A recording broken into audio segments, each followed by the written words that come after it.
Ayubowan, Vanakkam. I'm Vayoni Dimel. This is Boston Lanka News, bringing you news, views and entertainment from Boston and USA. This is a special report.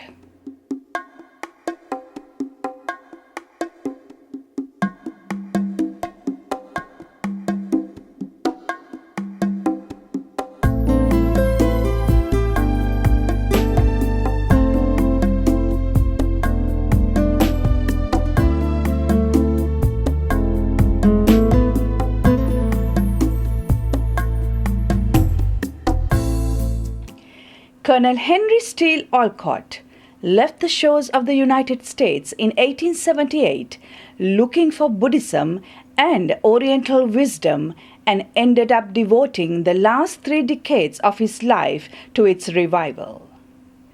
He arrived in Sri Lanka on May 17, 1880 and was instrumental in the Buddhist revival movement along with Venerable Hikkaduwe Sri Sumangala Thero, Venerable Mohotivatta Gunananda Thero and Anagarika Dharmapala.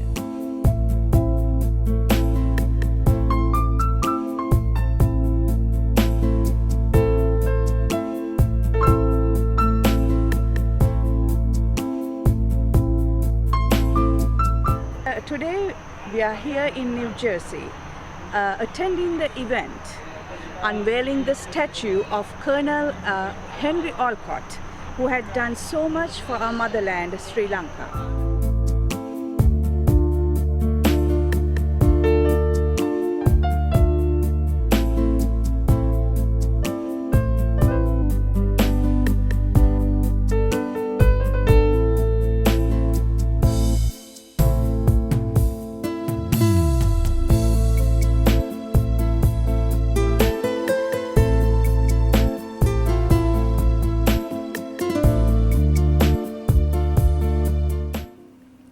There were many distinguished guests at the event, including U.S. Congressman Rush Holt and Sri Lankan Ambassador Jalia Wickramasuriya. The ceremony began by observing 2-minute silence in memory of those who died on September 11, 2001 in the United States of America.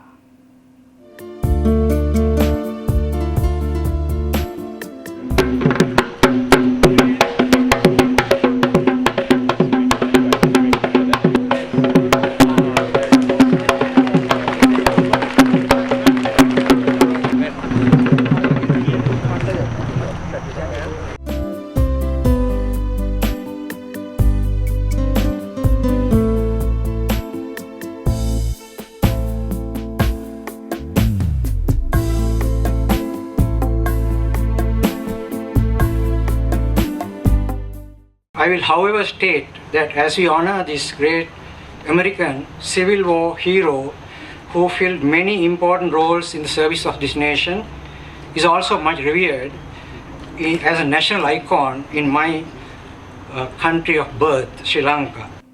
Tilak Ranaviraja, the donor of the Olcott statue. The foreign relations is not government to government. It should be Emily, people to people. We need to build communication, interaction between people to people. That is what Henry Olcott did. He established nearly 100 schools. Later it went up to 400 schools. Education in Sri Lanka revolutionized. Mayor Brian Levine of the Franklin town, where the New Jersey Buddhist temple was located, welcomed all. And I also look forward, as was said, for Colonel Olcott to become as well known and better in New Jersey, his hometown, his home state, and the United States as in Sri Lanka. That's only fitting. So may the spirit of Buddha and Colonel Olcott bring peace to all of you forever. The Buddhist Theosophical Society of Ceylon that he established in Colombo in 1880 was instrumental in establishing a large number of Buddhist schools, the first of which was Ananda College. Among many of his achievements, Colonel Olcott designed the International Buddhist flag and the declaration of Vesak as an official holiday by the colonial British. New Jersey Congressman Rush Holt expressed his appreciation for creating a new awareness of Colonel Olcott in the United States.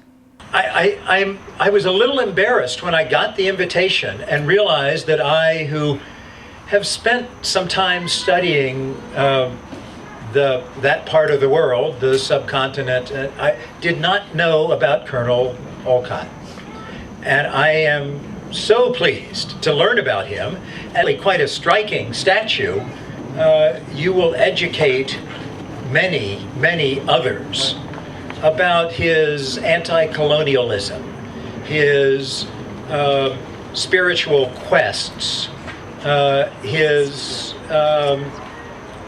I guess you would say, worldly and yet otherworldly view.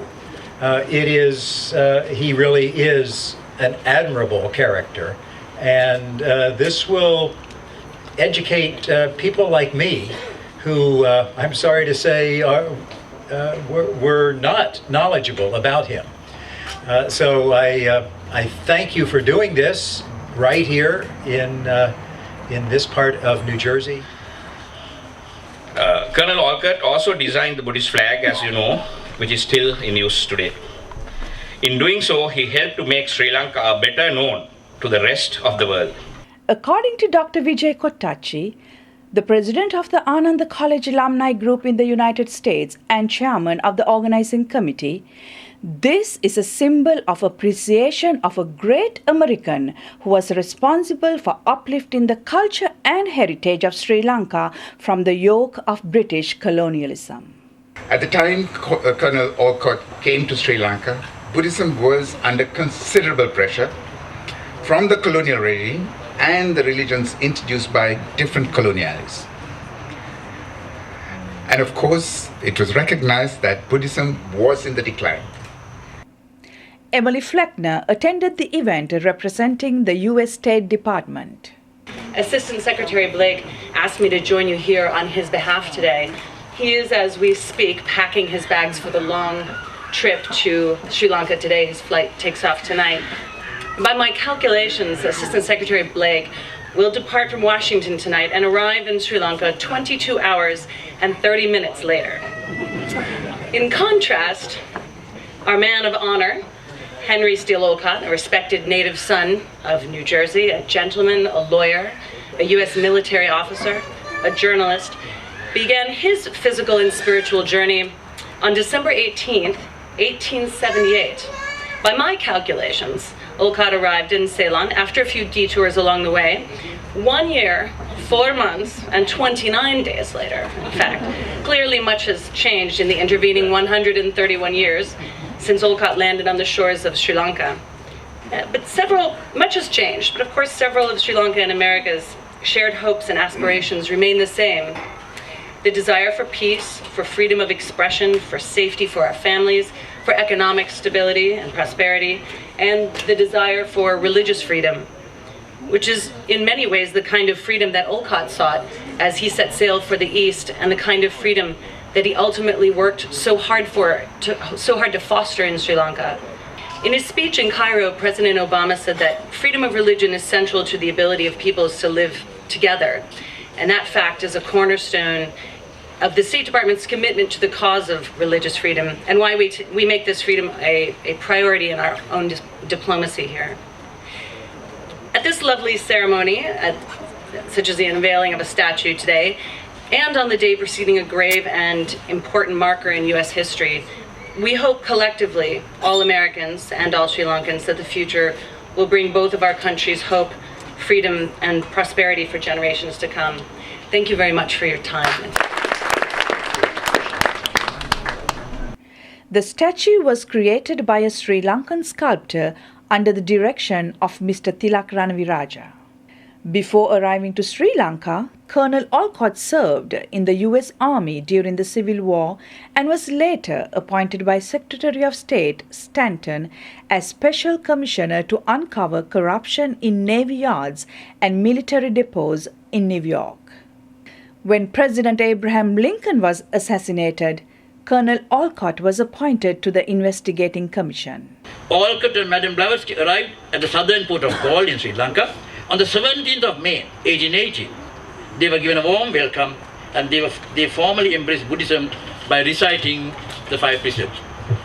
Dr. Guruge, one of scholars residing in the States, says, "It is remarkable how in the course of a few weeks, both Olcott and the Sri Lankan activists could identify how the vicissitudes of his insights and skill could be utilized in the island. The national leaders ensured that the powers be in the British colony, the administrators and the Christian missionaries took note of the foreign resource now supporting them, a white Buddhist raising his voice in favor of Buddhism and Buddhists and airing their grievances. Olcott was so encouraged and enthused by his new-found mission that he came to the island over and over again, as many as 20 times. His last visit was on 8 December 1906. Colonel Olcott died on February 17, 1907, in India. Around his body was wrapped the flag of the United States and the Buddhist flag he had created for Buddhism around the world. That concludes our special report.